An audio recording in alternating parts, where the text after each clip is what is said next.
Welcome to Would I Lie to You, the show with barefaced lies and well-masked truths. On David Mitchell's team tonight, a presenter with the most famous fringe outside Edinburgh, it's Claudia Winkleman. And a comedian who fell in love and married her husband when she was booked as a guest on his show. Don't get any ideas tonight, I'm taken. It's Sara Barron. And on Lee Mack's team tonight, a comedian and a huge fan of heavy metal. I'm delighted he's on the show, and I'm even more delighted he's not my neighbour. It's Ed Gamble. And a Church of England minister who once appeared on Celebrity MasterChef. What she did with those loaves and fishes was amazing. It's the Reverend Kate Bottley. So to round one, Home Truths, where our panellists read out a statement from the card in front of them. To make things harder, they've never seen the card before. They've no idea what they'll be faced with. It's up to the opposing team to sort the fact from the fiction. And Kate is first up tonight. Can I just say before you start, this whole thou shalt not lie, let that go for a couple of hours. One Sunday, I embarrassed myself in front of the entire congregation after too many cups of communion wine. David's team. So, cups of communion wine. Had you over-catered and you had to finish it up? Yeah, basically that's what happens. So the rule is that if you bless the wine, it then has to be reverently consumed, is the phrase. So you have to finish it. I guess where it comes from is that, you know, once it's blessed, it sort of changes, if you like. It's not just normal wine anymore. Well, as usual, the issue of transubstantiation has come up on the show. So, obviously, if it's the blood of Christ, you can't just pour that down the sink. You've got to drink it. Because Christ wants all of his blood finished up. Yeah. So I had, like lots of vicars, I look after lots of churches, and so I had lots of services that day. Well, that must be very difficult. Yeah, well, there's lots of dashing about. You say it's difficult, it's only one day a week, isn't it? I mean, the hours are good, aren't they? You can fall out with people, you know. Not if you're full of forgiveness.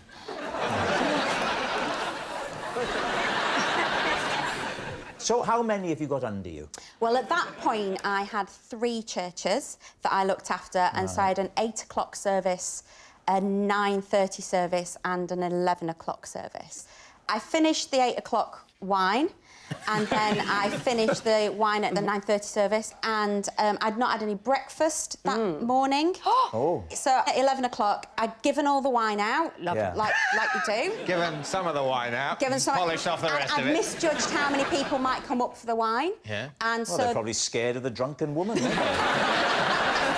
If you're having a bit of blood, would you not line your stomach with a bit of body first? You'd think,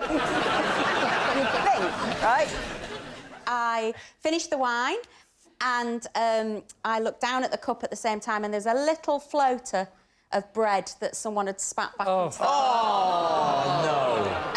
And that sort of made me feel a bit queasy, and so I excused myself at that point, and I went to the church loo. Oh. And so I was unwell. Oh, no. Yeah. OK. Into the loo. But you didn't embarrass yourself. You go off, you come back. Divine. Oh, yes? Where is the embarrassment? In the eyes of God! I got to the loo, and I had my microphone still turned on. And that went out on the church PA system. The acoustics in some of those medieval buildings, the sound of vomiting would echo down from all the angels, the stained glass. It would be like God himself was vomiting.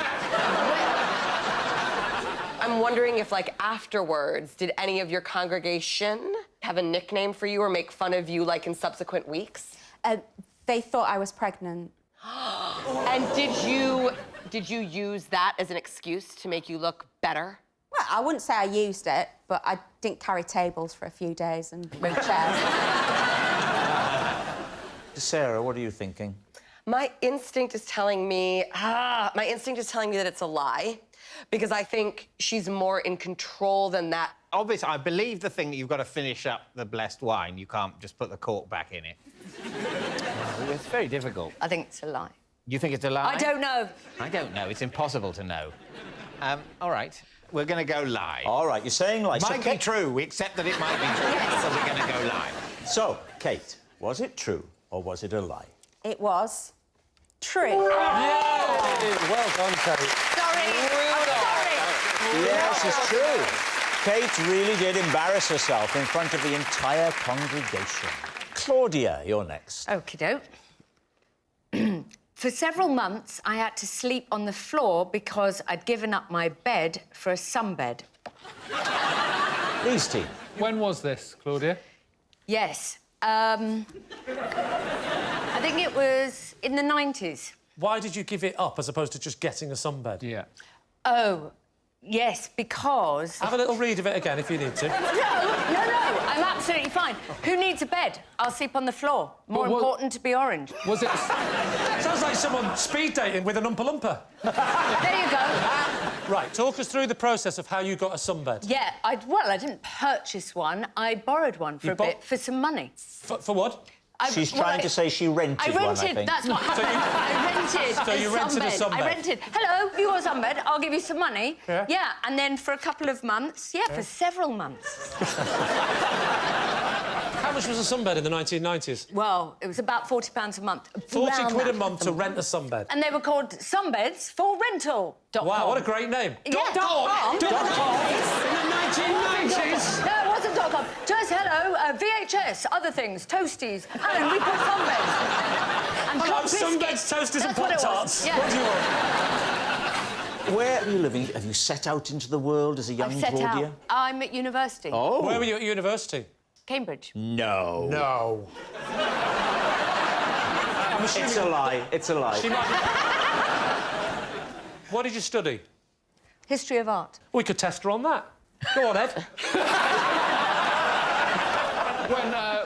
When was the first painting?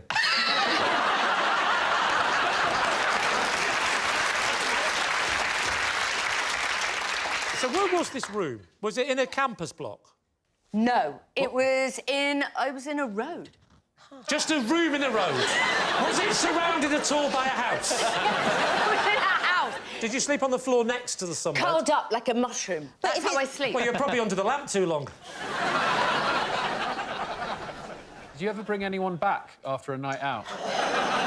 I had quite an unsuccessful love life at university. Were Thank you they for just bringing that men up. leaving more tanned than when they came in? Kate, what do you think? Well, it's tricky, isn't it? Because the way she's stumbling and hesitating No, could it's be a not true. complete, red herring. Could be. Orange herring. I'm going to go lie. The thing is, I think Claudia's I'm been gonna on the lie. show many times before, and sometimes she tells the truth, sometimes she lies, but what I've learnt about her is she doesn't know what's going on in her own life. Have you got one now at home? No, because I found a new way. What's the new way? Being spray painted. Once a week, twice a week during Strictly. I had a spray tan once. You had a spray tan? Yeah, when we did the trip to Greece, they wanted us to look a little bit tan before we went. So a girl came round to my house, set up what looked like a crime scene tent in the, There you go. in the living room, put paper pants on me, and went... She actually put them on you? Well, I never get them on, dear.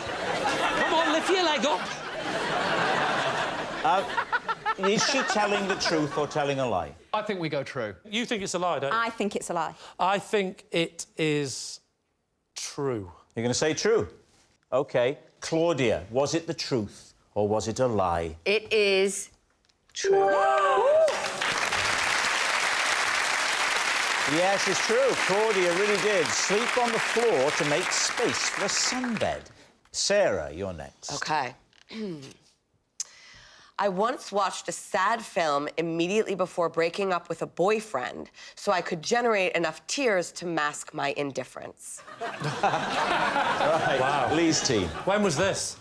This was about 12 years ago. Right, so the obvious question to ask is what was the name of the boyfriend? Jan.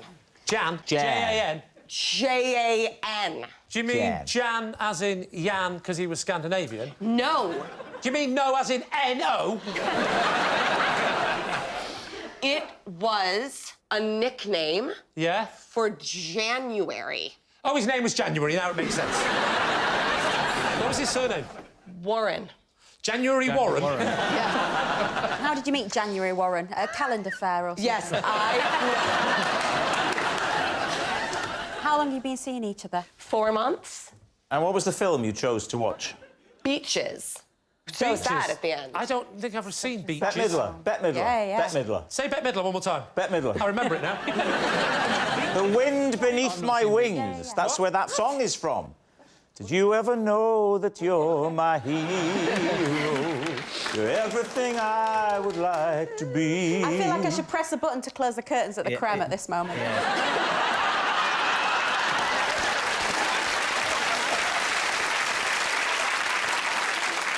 Sarah, I'm going to be January Warren. And we're going to recreate it, OK? Okay. You ready? Yeah. Hey, Sarah, how you doing, honey? I just gotta tell you, I've never been as happy in a relationship as I am with you. Honey, you look a little upset. What's the matter, sweetie? Honey, is something wrong? You want some fun time? Make it right?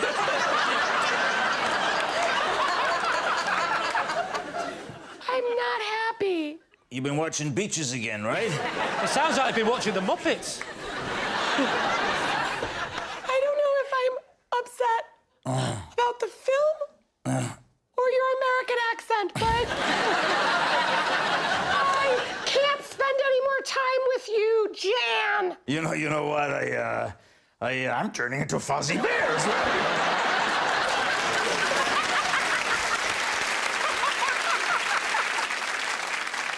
Let me ask you this. Yeah. Did you watch Beaches with him? Yeah. You sat with him to watch it, Oh. and the plan was that's always to devious. finish by the end of the film. I thought, I know I'll cry if I watch Beaches, and that he would be, like, less angry because I was already crying. So how did January react? He was sad. Well, he'd been watching Beaches as well. So already he's in a terrible mood. He was sad, but he told me that he understood. What do you think, Kate? I think that I would choose Beaches to make me cry. I think that's Yeah, it plausible. would- I think because it's a really sad film. Ed, what are you thinking? I think it's true. The 100% true. I'm going to go 70% lie. Right, well, I'm going to commit even further. I'm going to say 50% true. It's a lie. You're saying it's a lie? Of course it's a lie. OK, Sarah, truth or lie? A lie! It's a lie. Sarah didn't watch a sad film just before a breakup. No. Our next round is called This Is My, where we bring on a mystery guest who has a close connection to one of our panellists. Now, this week, each of Lee's team will claim it's them that has the genuine connection to the guest. It's up to David's team to spot who's telling the truth. So please welcome this week's special guest, John.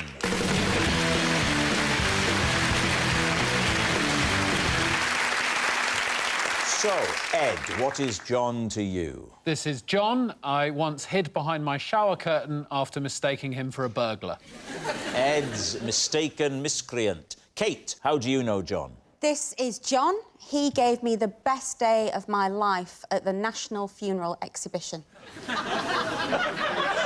Kate's morbid mate. And Lee, what is your relationship with John? This is John. He recently named his baby Lee after I helped him deliver it in a local library. David, where do you want to start? Ed, where was this shower curtain? I was renting a new flat, and it was the first night that I was there. Yeah. And tell us a story. I was asleep. Yeah. And I was woken up by someone coming into the front door, and I wasn't expecting anyone to be coming in. Yeah. So my immediate reaction was to panic. I was in a new place, ran to the bathroom, locked the door, got into the bath, shut the shower curtain. Have you seen the film Psycho? I haven't. And Ed, what was he doing in your flat? So it emerges that he was the previous tenant, and it was his first night in his new place. He was drunk and just went home on autopilot. Didn't you change the keys when you took over? You can't just change the keys, you have to change the locks as well, otherwise they don't work. Well, we got the keys off the landlord. Yes. And obviously, John hadn't given his keys back. So what happens next? Well, so I was in the bathroom for Yeah. quite a long time panicking because I thought there's a burglar. How did the panic manifest? Just, was it palpitations? What was going on? Sort of an all-over fizzy feeling. Right? Are you living with a girlfriend? Yeah, but she wasn't. She was away for work. I had to do the move, basically. So you're cowering behind the shower curtain. Yes. Yeah. You're as fizzy as anything. Yeah. Girlfriend's away, you do the move. All right, OK.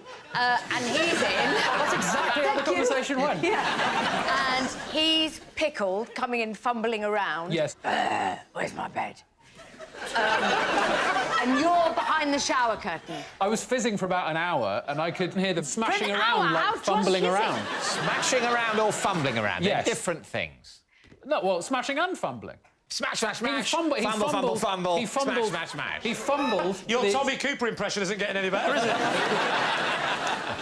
He fumbled to the extent that it became a smash. Ed, what is the moment when you decide to open the bathroom door and emerge? When it's gone completely silent. And that doesn't strike you as the most threatening moment? No, because he might have gone. I was hoping he'd gone. You come out cowering. Open the door. I peek and can see that he's fallen asleep on the Oh, sofa. my God, right. You're in pyjamas. You go out. No, Do you just wake him boxers, up? boxers. So you're just in boxer shorts? Yes. One can feel vulnerable like that. Yeah. What do you sleep in, David? Conventional pyjamas. Do you sleep in the full Stylish. matching top and bottom pyjama? Actually, at the moment, seeing as you're interested, I have got... I'm not interested, David, I'm aroused. My most recent system involves more pyjama-ish bottoms, and then actually it's more like a T-shirt on the top, which is You incredibly, are getting so incredibly rock and modern. roll. What do you sleep in? I sleep in my boxer shorts if I'm cold, and if I'm feeling hot, nothing. Now I'm aroused. Yeah. That was a joke.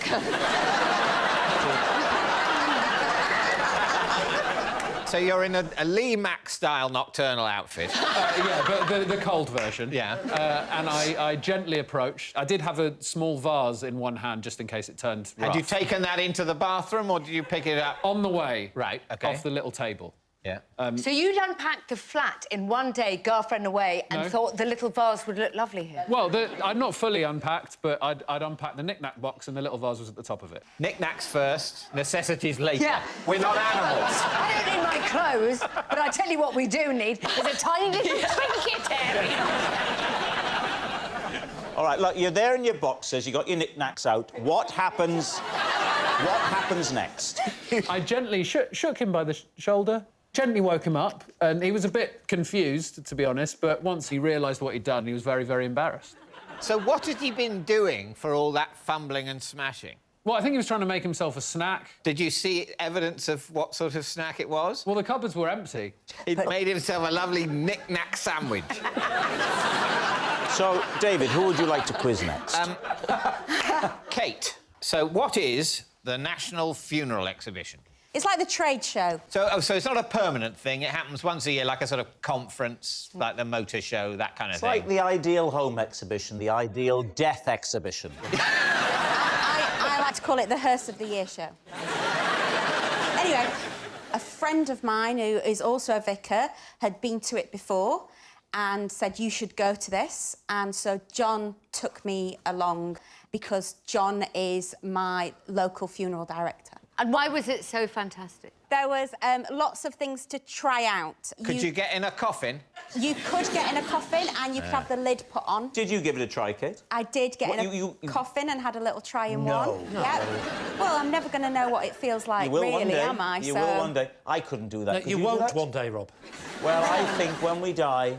We're alive. We're still alive. You're a very spiritual person, aren't you, Rob? Yeah. Apart from these coffins, what else was on display? I had to go on a grave digging machine. That was a lot of fun. With A grave digging machine. I was going to say, is that just a spade? So, are you friends? Yep, he picked me up in his car. We went round the exhibition. He was shopping for some things. He had some things that he needed to buy. What did he need to buy? New top hats for all the staff, and he also needed more storage, a bigger fridge. Sorry, did you just say more storage, a bigger fridge? Yeah. Does it have an ice-making machine at the front? How many times in a week do you guys speak to each other? Oh, only when we've got work, so it depends what the rate of... Once again, the subject of the local death rate has come up on the show. All right. Now then, what about Lee? Just remind us what you said, Lee. This is John. He named his baby Lee because I recently helped him deliver it in my local library. OK, so what were Sorry, you... we haven't got time for any more questions. What were you doing in a library? How dare you? I'd gone to borrow a book. It's a library. And John is there with his wife. Well, yes, he didn't give birth to the baby. And she's that pregnant. Yeah. She was on the floor screaming. And the library. I said, are you all right? And she said, yeah, I'm really overdue. I said, don't panic, the fines aren't that big here. When was this? Oh, this was, like, this morning.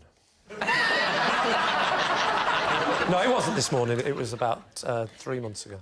OK, so you were in the library 3 months ago. Correct. During the lockdown, when all the libraries are closed. I might be wrong with my timings, but it was just... Feb. It was the first time the library had opened after lockdown, because that's why it was so quiet. I was first in there. You were first in when the library reopened. So did I say library? Sorry, Yes. I meant Weatherspoons. I was one of the first in, and I was in there with my mask, and he thought I was a nurse, and... So what's the first sound you hear from his wife? Shh. It was on my phone at the time. Yeah. Shh. Like that. Right. And then I walked off, but that was about 10 minutes later when she had a baby. Who was the one who told her it was time to push? I wouldn't know when someone has to push. So who was running this whole You've got thing? lots of He children. was running it a bit, the librarian was running it a bit, the other library staff member was out doing it a bit, and I was on hand to help right, out. look, I was getting it wrong. Yes, I was going, pull! So, just talk us through it. Take us through it OK. stage by stage. Waters broke in non-fiction, and then she was now... Now we're in the realms of fiction. Well, ironically... I think we all know that. but carry Ironically, on. the most space was in the children's section. She was lying in the children's section. And she goes, I need something. So I picked off the 0 to 2 books. I said, well, they'll come in handy. And then I started helping out.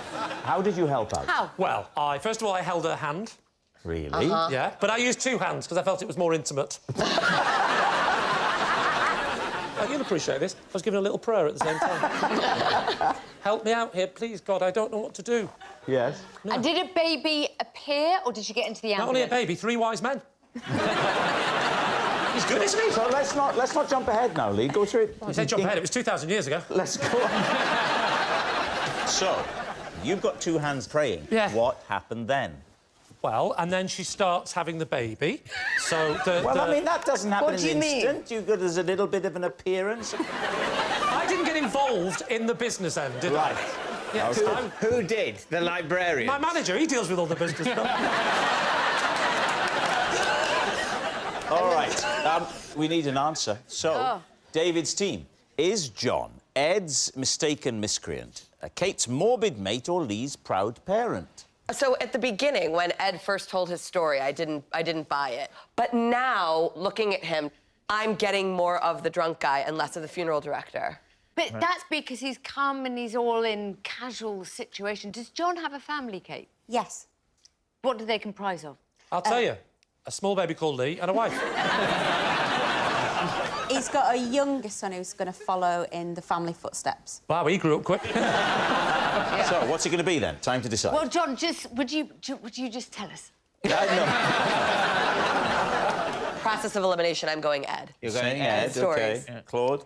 I'm going Kate. David, what do you get when you look at John? Kate has behaved like she knows this man. OK. I'll go Kate. John, would you please reveal your true identity? I'm John, and I took Kate to the National Funeral Exhibition. Yes, John is Kate's morbid mate. Thank you very much, John. Which brings us to our final round, quickfire lies, and we start with... It's David. Last year, while staying in a hotel, I was forced to sleep with tea bags in my ears to drown out the sound of the work Christmas party below. These two. Where was this? It was in Bruges. Bruges? What were you doing in Bruges? Little Christmas break. What, from your wife? No, she was there too. How long were you there for? We were there for 3 nights, I think. And did this happen only on one night? Yes, it was a one-night Christmas party. Obviously, didn't really take off. Was it just you with the tea bags, or did your wife put the bourbons in or something, or...? Is that a euphemism? No, she had less difficulty sleeping than me. Why, had you been talking again? There you are in Bruges, and Yeah. what's the noise like? Is it... An occasional Brugians going, ah, I didn't hear particularly many... such fun we're having tonight. Oh. Yeah, Why is it only one night? Why not 2 or 3? Where's the bearded man we saw in reception? What do you think he's doing now? I don't believe you're a man who would travel without earplugs to a hotel. Well, let me tell you, I'm asking you to believe that I am not only a man who would travel to a hotel without earplugs, but someone who has never taken earplugs to a hotel ever. So now, look, before you put these tea bags bags into your ears, Yeah. did you try anything else? Yes, I tried getting to sleep normally. Was it a regular square tea bag or one of those pyramid-shaped ones? It was a round one. Oh, a round one? Yes. So you'd have had to scrunch it up and put it in your ear? Yeah. I'm kind of thinking it would have worked better if it had been a bit damp. Yes. Yeah. Was it a bit damp? No. You put it in dry? Yes. I'm not sure... Did it? You've got to be careful. Things can be taken out of context. I mean, that would be awful if the neighbours were listening to you in the hotel room and Victoria's going, I wouldn't put that in if it's so dry. So what do you think? Kate, is this true? I think if he was going to put anything in his ears to stop the noise, it would have been rolled up loo roll. Oh, you know those sugar straws you get? Wouldn't he have put 2 of those in his ear? You mean the little sachets of sugar? The long, thin ones, yeah. Are you mad? And so I'm not putting the tea bags sugar in my sachet ears. bursts and projects sugar particles Sweet, into my yeah. inner ear. Sweet dreams!